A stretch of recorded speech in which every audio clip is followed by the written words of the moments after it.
අනේ විශ්වාස භංගයක් ඉදිරිපත් කරන්න ගරු මන්ත්‍රීතුමා අස්සන් 20ක් තිබ්බනම් ඇති. අර අස්සන් කරන්න ඒගොල්ලෝ සාකච්ඡා කරා කියන ෆොටෝ එකේ 22ක් හිටියා මන්ත්‍රීවරු. මම හිතා එතන 3 දෙනෙක් අස්සන් කරන්න නැතුව වගේ තමයි පේන්නේ. ඉතින් අපි කියන්නේ කරුණා කරලා ඔය විශ්වාස භංගයේ ගේනවා නම් ආචාර්ය හර්ෂණ සිල්ලත් ඒ විශ්වාස භංගයට අත්සන් කළා තියෙනවා. සජිත් ප්‍රේමදාස අත්සන් කළා තියෙනවා. අජිත් පෙරේරාත් අත්සන් කළා තියෙනවා. විශ්වාස භංගය අපි කැමැති අවස්ථාවක ඉදිරිපත් කරනවා. ඒකේ කාල සීමාව තීරණය කරන්නේ අපි. ගේන්න බය නැතුව. සජිත් ප්‍රේමදාසට ජින්තු මැදිද මේක ගේන්න?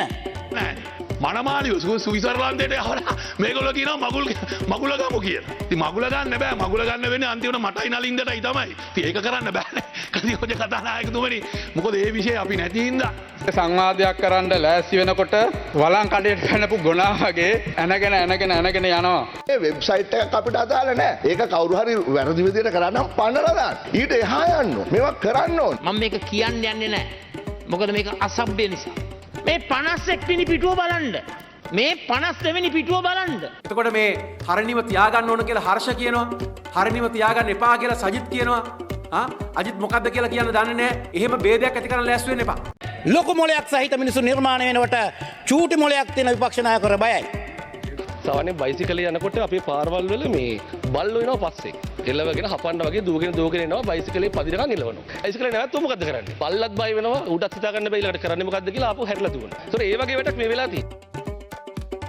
මේ වෙබ්සයිට් එකක් අපිට අදාළ නෑ. ඒක කවුරු හරි වැරදි විදිහට කරනම් පන්නලා දාන්න. ඊට එහා යන්න. මේවා කරන්න ඕනේ. එහෙමනම් පෝස්ට්පෝන් කරන්න නැතුව ඔබතුමාලා කොන්ද කෙලින් තියාගෙන මේ වැරද්ද වුණා. අපි මේ වැරද්ද වෙනස් කරමු. අපි මේක කරමු කියලා එකඟ වෙමු. එහෙම නැත්තම් හරිකුලම් එක විතරක් වෙනස් කරනම ඇති. ටීචර්ස්ලා පුහුණු කරන්න ඕනේ. ටෙක්නොලොජි ගේන්න ඕනේ. සෙමෙස්ටර් සිස්ටම් එකත් එක්ක අපිට කිසි අවුලක් නෑ. ඒක තමයි වෙන්න ඕනේ. අපි ඒකට විවේචනය කරේ නෑ. අපිට අවශ්‍ය වෙලා තියෙන්නේ දරුවා ඉගෙන ගන්න කොහොමද කියන එක දරුවාට උගන්වන්න ඕනේ. මං අහන්න කැමති මේ ඉංග්‍රීසි ලැන්ග්වේජ් ග්‍රේඩ් 6 මොඩියුල් එකේ මං කැමති විශේෂයෙන්ම ජනතා විමුක්ති පෙරමුණේ රජයේ සමාජිකින් මම මේක කියන්න යන්නේ නැහැ.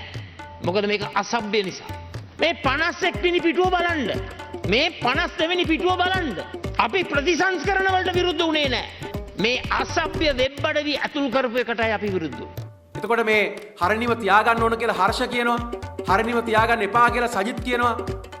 අජිත් මොකද්ද කියලා කියන්න දන්නේ නැහැ. එහෙම ભેදයක් ඇති කරන්න ලෑස්ති වෙන්න එපා.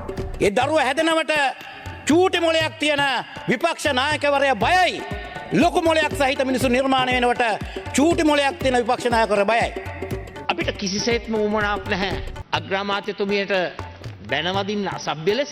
විවේචන ලක්වීම ප්‍රශ්නයක් නැහැ. ප්‍රශ්නේ තියෙන්නේ විවේචනයේ අරමුණ මොකද්ද කියලා. මේ විවේචනයේ අරමුණ තිබෙන්නේ අපේ අගමැතිතුමියව කෑලි වලට ඉරලා දාන එකද. අන්තිම තිරච්චීන විදියට මිනිස්සුන්ට කරන නරකම විදියට එයා ඉවර කරන එකද මේ වැරද්ද විවේචනය කිරීමේ අරමුණ. එතනදී අපිට වැදගත් වෙන්නේ අධ්‍යාපන ඇමතිවරියගේ අග්‍රාමාත්‍යවරියගේ වාගේවත් පුද්ගලික රුචි අරුචිකම් ඒ අයගේ හැසිරීම් රටාවන් ඒ අයගේ පෞද්ගලික තීන්දුව නේ ඇත්ත. එතුමියගේ චරිතය ඝාතනය කරන්න, එතුමියගේ පෞද්ගලික ජීවිතය ගැන කතා කරන්න. එහෙම කරන කොටසක් ඇති. දැන් ජනා අගමැතිතුමියගේ යාළුවා මහාචාර්ය මංජුලාට අයින් වෙන්න කියලා කිව්වා. ජාතික අධ්‍යාපන ආයතනයේ ඉඳන් එයා ඉල්ලා අස්සුණා. එයා නෙමෙයි ඉල්ලා අස්සෙන්න ඕනේ. ඉල්ලා අස්සෙන්න ඕනේ අධ්‍යාපන ඇමතිතුමිය. එහෙම කරන කොටසක් ඇති. නමුත් ඒ අපි නෙවෙයි. අපි කතා කරේ ප්‍රතිසංස්කරණයේ නාමෙන් මේ අධ්‍යාපනය අසභ්‍යකරණය කරන්නට ඔබ කටයුතු කිරීම පිළිබඳව. මෙන්න මෙහෙමයි. ප්‍රශ්න තියෙන 6 පන්ති දරුවන්ගේවත් ඒ දෙමාපියන්ගේවත් නෙමෙයි. ඒ ආකාරයේ ලිංගික නැමියාවේ සිතුවිලි පහළ වෙන සජිත් ප්‍රේමදාස විපක්ෂ නායකතුමා ඇතුළු කණ්ඩායමට. සජිත් ප්‍රේමදාස විපක්ෂ නායකතුමාට අනුව නම් එතුමාට මේකේ තේරෙන්නේ අධ්‍යාපන අසභ්‍යකරණය. මේ පුරවැසි අධ්‍යාපනයේ පොතේ පිටකවරේ දැක්කට පස්සේ සජිත් ප්‍රේමදාස මැතිතුමාට එන අසභ්‍ය සිතුවිල්ල මොකද්ද? මේකෙන් එතුමාට සමලිංගික නැමියාවක් එනවාද මේ පොතේ පිටකවරේ දැක්කහම? මේකේ මං අහන්න කැමති මේ ඉංග්‍රීසි ලැන්ග්වේජ් ග්‍රේඩ් 6 මොඩියුල් එකේ මං කැමති විශේෂයෙන්ම ජනතා විමුක්ති පෙරමුණේ රජයේ සමාජිකින් මම මේක කියන්න යන්නේ නැහැ. මොකද මේක අසභ්‍ය නිසා. මේ 52 වෙනි පිටුව බලන්න. අපි ප්‍රතිසංස්කරණ වලට විරුද්ධ වුණේ නැහැ. මේ අසභ්‍ය වෙබ් අඩවි ඇතුල් කරපු එකටයි අපි විරුද්ධ.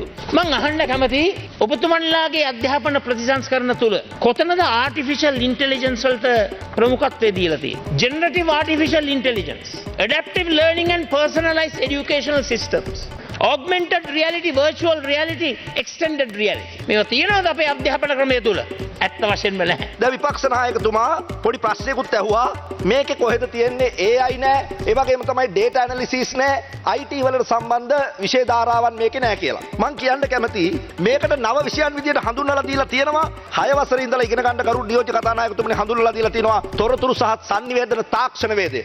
ඒක ඇතුලේ තමයි artificial intelligence කියන එක එනවා. data analysis කියන එක එනවා. අදාළ වෙබ් අඩවි අපි කිව්වා වැරද්දක් වෙලා තියෙනවා. continuously making that complaint again and again. So that is the mistake which is been done by the opposition. සමහර පාසල් වල දෙමව්පියන්ට මෙහෙම ලිපිලේ අවලා තියෙනවා ස්මාර්ට් බෝඩ් අවශ්‍යයි කියලා. මං හිතන්නේ නියෝජ්‍ය ඇමතිතුමනි අමාත්‍යාංශයේ හැටියට මේ පිළිබඳ පරීක්ෂණයක් කරන්න ඕන. ඒ විදිහට කටයුතු කරපු විදුහල්පතිවරු කවුද?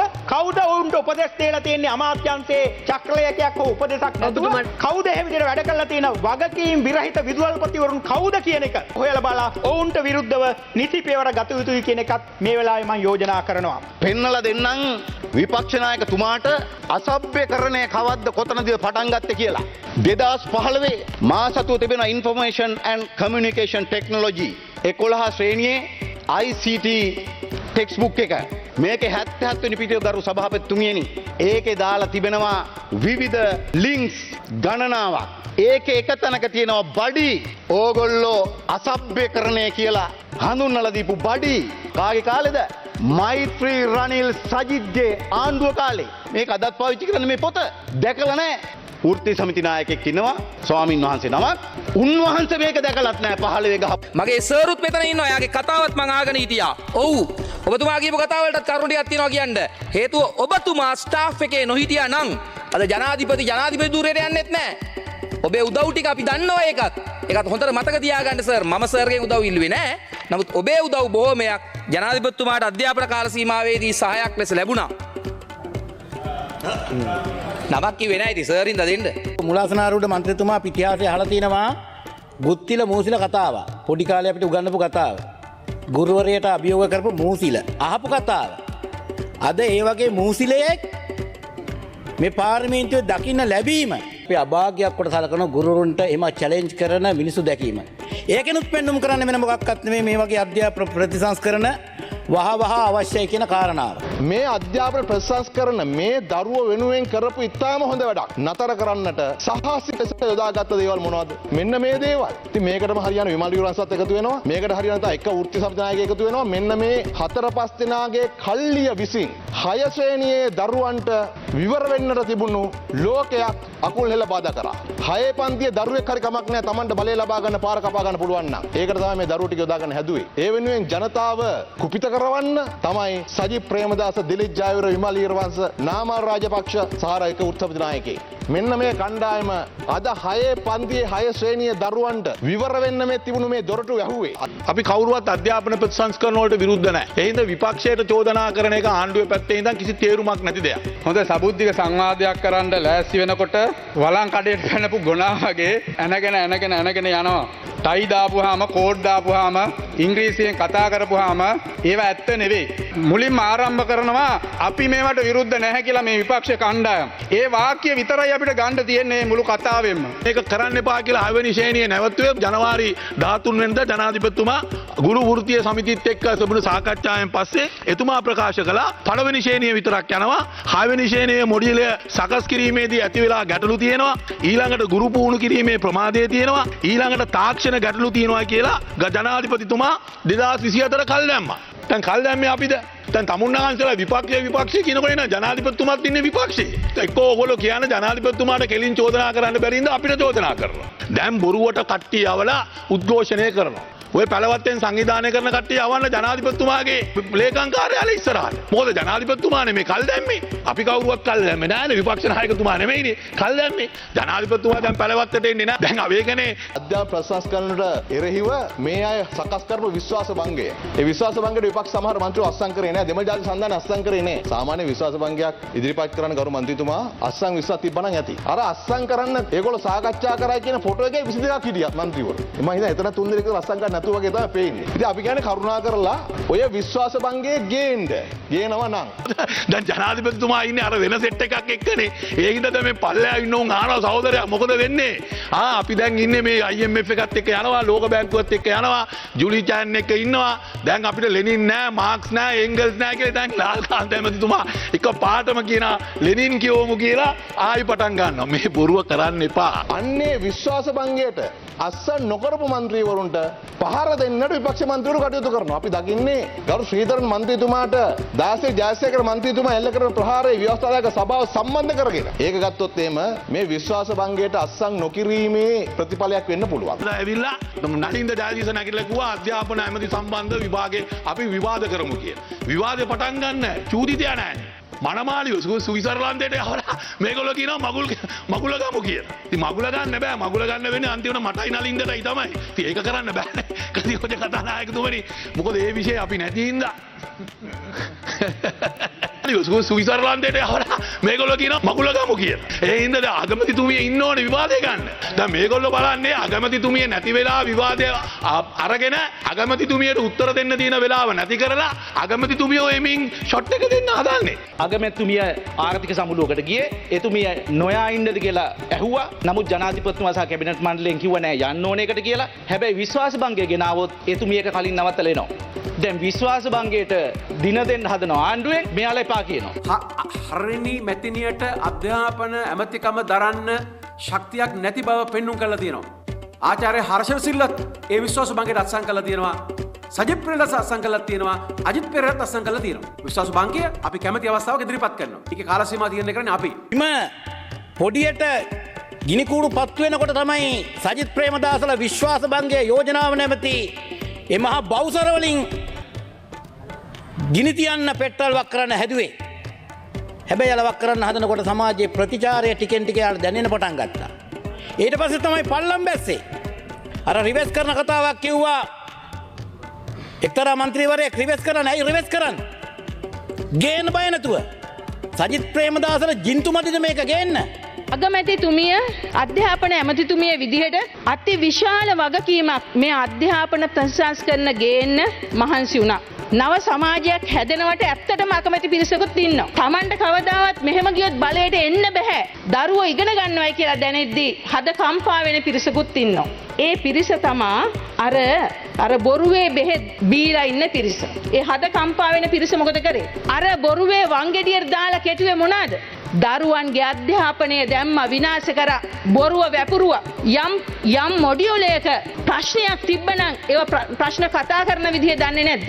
දරුවා ආසාවෙන් හිටපු වෙනස මම ඔබතුමාට කියන්නම්. මේ විද්‍යාව පොත් අරගෙන මේ 6 පන්තියේ පුංචි දරුවෝ විද්‍යාගාර හදාගත්ත ගෙදර Tamanට පුළුවන් විදිහට. මේ රටේ අධ්‍යාපනය ගේන්න තිබිච්ච ඒ ඓතිහාසික වැඩමුළුව කඩා කප්පල් කරපු ඒ කාලකන්ණි අපරාධය කරපුන් අද අපිට ඇවිල්ලා කියනවා අධ්‍යාපන ප්‍රතිසංස්කරණ වල වටිනාකම් පිළිබඳව. ඒක තමයි මෙතන තියෙන ලස්සනම කතාව. දැන් වසන්ත සමරසිංහ ඇමතිවරයා කියනවා ධර්ම චක්‍රය කියන්නේ මොකද්ද කතාවක්. දැන් මම අහන්නේ අර රාජ්‍ය ලාංඡනයේ උඩ මොකද්ද තියෙන්නේ? මෙතන ඉන්න කට්ටිය පුළුවන් නම් කියන රවුමේ මොකද්ද තියෙන්නේ? ඕකට නෙමෙයිද ධර්ම චක්‍රය කියන්නේ? මේක ගලවලා අර ඔයාලගේ පොතේ තියෙන එක දාන්න කියලා අපිට කියන්නේ දැන් මේ. ඉතින් මේ මොකද්ද මේක ඉස්සර ගලවන්න බෑ. 6 වසර ළමයි කතන්ට ඇවිල්ලා බලපුවා මේ මොකද්ද කියලා අහනවා. සාමාන්‍යයෙන් බයිසිකලේ යනකොට අපේ පාරවල් වල මේ බල්ලෝ එනවා පස්සේ. එළවගෙන හපන්න වගේ දූගෙන එනවා බයිසිකලේ පදිනකන් එළවනවා. එතකොට මේ වැඩිපුර වේගෙන් ගියොත් වැඩිපුර වේගෙන් එළවනවා. හැබැයි බයිසිකලේ නැවතුව මොකද්ද කරන්නේ? නැවතුවොත් ඒ බල්ලත් බය වෙනවා ඌටත් හිතා ගන්න බෑ ඊළඟට කරන්නේ මොකද්ද කියලා ආපහු හැරිලා දුවනවා. ඒතකොට ඒ වගේ වැඩක් මේ වෙලා තියෙන්නේ. ආණ්ඩුව මේ කොහොම හරි ඇදගෙන යයි මේක දිගට මේකේ එල්ලිලා යන්න පුළුවන් වෙයි. මේ අවුරුද්දත් එකෙන් ගත කරන්න පුළුවන් කියලා මේගොල්ලෝ හිතුවා. අන්තිමට මේක ගැන වෙන ප්‍රවේශයක් ගත්ත ගමන් දැන් අපි නම් කොහොම කිව්වේ නෑ. ඊ නැවතුව අපරාධනේ වගේම කියනවා. ආණ්ඩුවටත් ආඩම්බර වෙන්න පුළුවන්. ඒ මොකටද? නිදහස් අධ්‍යාපනය තුලට අස්වාභාවික කාමය මුසු කිරීමේ අරමුණ ඉෂ්ටවීම කියන කාරණාවට 6 වසරේ පොතට පොඩි කොටසක් එයාම ඔබට පොඩි වෙන්න පුළුවන්. නමුත් ඒ දරුවන් අතරට සහ සමස්ත අධ්‍යාපන පද්ධතිය ඇතුළට සමලිංගිකත්වයේ පිළිබඳ අදහස ඇතුල් කිරීම සුළුපටු නෑ. මේ වගේ සංකීර්ණ ක්‍රියාවලියක් අධ්‍යාපනයේ දැවැන්ත පරිවර්තනයක් කරනකොට මොලේ කලඳක් තියෙනවා නම් තේරුම් ගන්න ඕන චූටි අඩුපාඩු වෙන්න පුළුවන්. ඒක හදාගෙන ඉස්සරහට යන එක තමයි ජාතියට දෙන සහයෝගය. ළමයින්ට දෙන සහයෝගය. පොඩි අඩුපාඩු නොවෙන්න පුළුවන්. අපි ගන්නකොට රාජ්‍ය සේවය 100% හොඳ නම් මේක අපි බලන්න ඕන දැන් කොතනද කුමන්ත්‍රණයක් වුණාද නැද්ද? හිතාමතා ඇතුළත් කරාද නැද්ද? දැන් ඒව හොයාගෙන යනවා. එහෙම හොයාගෙන යනකොට මේ හනුමොහෙල්ලා ගිනි තියන්න පටන් ගත්තද නැද්ද? අද පොඩි බබෙක් ගත්තොත් අර එක්තරා මිනිස්සෙක් කෑමක් කරන් යනවා මිහින්තලේ ආම්දුරුගාවට. දැන් පොඩි දරුවන්ගේ මේ ෆෝන් එකේ මොනවද තියෙන්නේ? කවුද අසභ්‍ය කරන්නට ලක් කරේ? අඩි 2ක් 3ක් නෙවෙයි 10ක් 15ක් මේ සමාජය වලපල්ලට ඇදලා දැම්මා. මේ සති දෙක තුන ඇතුළත මේ විපක්ෂය ඔය වීරවංශලා ඔය ගම්මන් පිළලා මේ රටේ මේ විනාශයට වගේ කියන්න ඕන යාලා. ඒව මනින්න පුළුවන්ද? අද පොඩි එකෙක්ගේ ෆෝන් එකක් ගත්තොත් ඒකේ තියෙන්නේ මොනවද? කතා කරන්න පුළුවන්ද? අර විපක්ෂ එක්තරා මන්ත්‍රීවරයෙක් කිව්වා අධ්‍යාපන දාපු මුදල් කපලා 2015 GDP එකෙන් වෙන් කරපු ප්‍රමාණය නෙවෙයි 2019 වෙනකොට ඔය එක්සත් ජාතික පක්ෂයේ සජිත්ලා අධ්‍යාපන වියදම් කපලා තිබුණේ. අපි එනකොට GDP එකෙන් 1.8යි ගණක් වෙන් කරපු එක මේ අවුරුද්දේ GDP එකෙන් 2.04 වැඩි වෙලා. නැතිනම් 6 වසර දරුවන්ව ඒගොල්ලන්ට මොන වුණත් කමක් නැහැ ආණ්ඩුවට ෂොට් එකක් දී ගත්තොත් ඇති වගේ එකක්ද. ඒක තමයි මේ විවේචනීය අරමුණ අපිට පේන විදිය. මොන තරම්නම් දුෂ්ට වෛරී සහගත එකක් මේ විපක්ෂයේ කණ්ඩායම ගොඩනගුවා. ඔවුන්ට ගැතිකම් කරන මාධ්‍ය මම දුටුවා අධ්‍යාපන ප්‍රතිසංස්කරණ මේ 6 වසරේ කොටස නතර කරන්න අපි කැබිනට් මණ්ඩලයේ තීන්දුව ගත්ත දවසේ ඉඳලා පිටිපස්සට දවස් 3ක් ආසන්න දවස් 3 මාධ්‍ය ගත්තොත් මොකක්ද තියෙන්නේ? එක නාලිකාවක අධ්‍යාපන ප්‍රතිසංස්කරණ විරුද්ධව වෙන් කරපු ගුවන් කාලය 80%යි. තව නාලිකාවක 77යි. ඒ විරුද්ධ වෙන්නේ අධ්‍යාපන ප්‍රතිසංස්කරණ විරුද්ධ වෙන්න ඕන නිසා විතරක් නෙමෙයි. ආණ්ඩුවේ මොකක් හරි අඩුපාඩුවක් හොයාගෙන ඒ අඩුපාඩුව හරහා ආණ්ඩුවට උපරිම ඩැමේජ් එකක් කිරි. ආණ්ඩුවට ගහන ෂොට් එක රටට වදිනවද නැද්ද කියලා බලන්න ඕන. ආණ්ඩුවට කරන විවේචනය රටට වදනවා. ඒ නිසා 6 වසරේ දරු පැටවුන්ට අධ්‍යාපන ප්‍රතිසංස්කරණ නැති කරේ විපක්ෂය සහ ඒගොල්ලන්ට කඩේ යන තුච්ච මාධ්‍ය. ඒක තමයි ඇත්ත. මේක ලෝක බැංකු ණයක්. මේ ණයක් කියලා කියනවා නෑ. මේ අපි මේ මොහොතේ කරන අධ්‍යාපන ප්‍රතිසංස්කරණට ලෝක බැංකුවේ ණයක් කරන්නේ නෑ. ඒක බොරුවක්. දෙක පෙළපොත් සල්ලි වලට ගන්න වෙනවා කියලා මතයක් හදනවා. බොරු. පෙළපොත් අලුතෙනුත් ගහලා නොමිලේ දීලා තියෙන්නේ. අලුතෙන්ම ගහලා. මගේ දරුවා දැක්කම පොත් එක දාලා සූස් ගාන. ඒගොල්ලන් ලස්සනම තිබුණේ නෑ. ඉතින් ඕවට බොරු කිව්වා QR සල්ලි වලට ගන්න. සමහර විෂයන් අනිවාර්ය නොකරන්නේ ජාතියක් ජම්මයක් නැති නිසා නෙමෙයි. සමහර විෂයන් අනිවාර්ය නොකරන්නේ මොකක් හරි වෙන දේශද්‍රෝහී අදහසකින් නෙමෙයි. මේ ඔක්කොම දෙන්නේ අවුරුදු 10ක 12ක 13ක 14ක පැටියෙක්. නිසා මේ අධ්‍යාපන ප්‍රතිසංස්කරණ අපි නතර කරන්නේ මේවා ගෙනනකොට විපක්ෂය සෙත්ත පෝච්චි වෙනවා කියන එක විතරක් තේරුම් ගන්න කියලා පැහැදිලි කරන්න කැමතියි.